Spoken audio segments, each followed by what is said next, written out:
अनवर मंसूर साहब, जो नून लीग के जो अहम लोग हैं जिनसे कभी हमारी बात होती है, बहुत कम लोगों से होती है, ज़्यादा तो हमें पसंद नहीं करते, वो कहते हैं कि इलेक्शंस नहीं होंगे टाइम पर इस साल, क्योंकि जो सेंसस है वो भी एक आइनी ज़िम्मेदारी है, फिर उसके बाद डिलिमिटेशंस होनी है, तो इसलिए ये तो लगता ये है कि अगले साल मार्च अप्रैल तक कहीं जाकर इसकी सूरत बनेगी।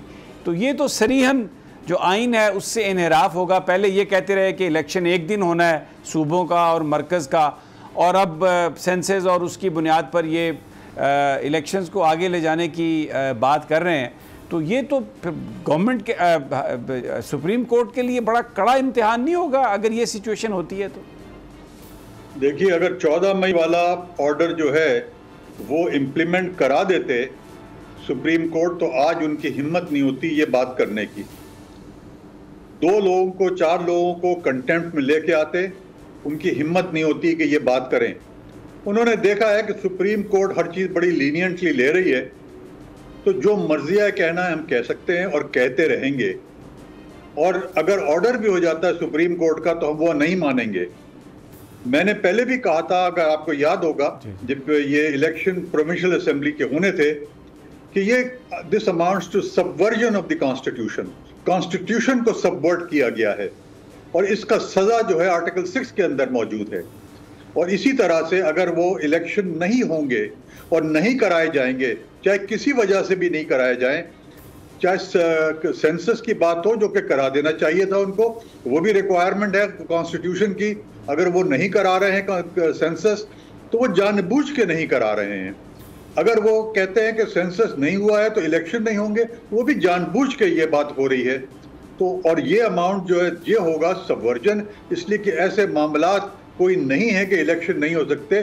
तुर्की में हुए नहीं हुए इलेक्शन, इतने मामलात के डिफिकल्टी के बाद क्या चर्चिल ने इलेक्शन नहीं कराए थे वॉर के ज़माने में? ये सब बेकार की बातें हैं। और अगर उनके खिलाफ एक्शन नहीं लिया जाता है तो मैं अफसोस से कह सकता हूं कि उसके बाद जो रिट ऑफ द गवर्नमेंट है वो बढ़ती चली जाएगी और रिट ऑफ द कोर्ट जो है वो खत्म हो जाएगी।